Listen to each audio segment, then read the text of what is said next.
بیمار مسلمان کی عیادت کرنا یہ بڑا ہی فضیلت والا کام ہے۔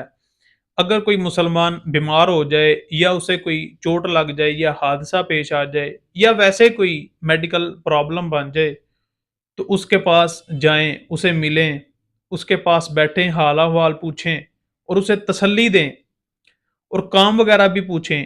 اگر آپ میں طاقت ہو تو اس کام کو کریں۔ بہرحال وہ غم کی کیفیت میں ہے، اس کے ساتھ غم بانٹیں۔ ایسا کرنے سے آپس میں پیار، اتفاق اور اتحاد میں اضافہ ہوگا اور معاشرہ امن و سکون کا گہوارہ بن جائے گا۔ اور مریض کی عیادت کرنا یہ پیارے آقا صلی اللہ علیہ وآلہ وسلم کی بڑی پیاری سنت مبارکہ بھی ہے۔ پیارے آقا صلی اللہ علیہ وآلہ وسلم کی یہ عادت کریمہ تھی کہ اگر آپ کو خبر مل جاتی، آپ کو معلوم ہو جاتا کہ فلاں بیمار ہے، تو چاہے اس کا گھر مدینہ کے آخری کنارے پر ہی کیوں نہ ہوتا، سرکار دو عالم صلی اللہ علیہ وآلہ وسلم اس کی عیادت کے لیے تشریف لے جایا کرتے تھے۔ ایک حدیث پاک میں یوں بیان کیا گیا، نبی پاک صلی اللہ علیہ وآلہ وسلم نے فرمایا کہ جب ایک مسلمان کسی دوسرے مسلمان کی عیادت کے لیے جاتا ہے تو وہ اس کے پاس بیٹھنے تک جنت کے باغ میں چہل قدمی کرتا رہتا ہے، یعنی کہ اس کے پاس بیٹھنے تک جو اس کا چلنا ہے یہ ایسا ہے کہ وہ جنت کے باغ میں چل رہا ہے، اور جب وہ بیٹھ جاتا ہے تو رحمت الہی اسے ڈھانپ لیتی ہے، رحمت الہی اسے ڈھانپ لیتی ہے۔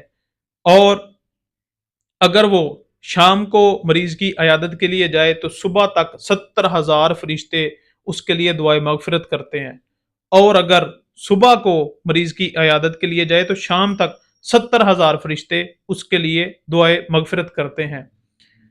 کیسا عظیم الشان کام ہے کہ 70,000 فرشتے، ذرا غور تو کریں، یہ ایسی مخلوق ہے کہ جن سے کبھی کوئی گناہ سرزد نہیں ہوتا، وہ مخلوق، نورانی مخلوق، 70,000 فرشتے اس بندے کے لیے دعائے مغفرت کرتے ہیں۔ کرنا کیا ہے؟ مسلمان بھائی کے پاس جا کے اس کا حال احوال دریافت کرنا ہے۔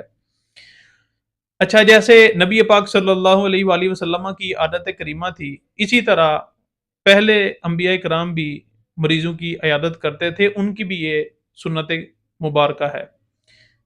سب نبی ہمدرد ہوئے، غمخوار ہوئے اور دکھیاروں کے دکھ بانٹنے والے ہوئے ہیں۔ ایک دفعہ اللہ پاک نے اپنے نبی حضرت موسیٰ علیہ السلام کی طرف وحی فرمایا کہ اے موسیٰ، کیا تم یہ چاہتے ہو کہ تمہاری نیکیاں قیامت کے دن تمام مخلوق کی نیکیوں کے برابر ہو جائیں؟ موسیٰ علیہ السلام نے عرض کیا، یا اللہ، میں ضرور چاہتا ہوں، بالکل میں یہ چاہتا ہوں کہ میرا ایسا معاملہ ہو جائے۔ تو فرمایا کہ تم مریضوں کی عیادت کیا کرو اور مسلمانوں کو لباس پہنچاؤ۔ روایت کے الفاظ ہیں، موسیٰ علیہ السلام نے اس کے بعد یہ دونوں کام اپنے اوپر لازم کر لیے۔ ذرا توجہ تو کریں، یہ کام ہے کیسا، کتنا کا مشکل کام ہے، لیکن اس کا اجر اور ثواب، اس کی طرف ذرا توجہ تو کریں۔ وہ تو نہایت سستا سودا بیچ رہے ہیں جنت کا، ہم مفلس کیا مول چکائیں، اپنا ہاتھ ہی خالی ہے۔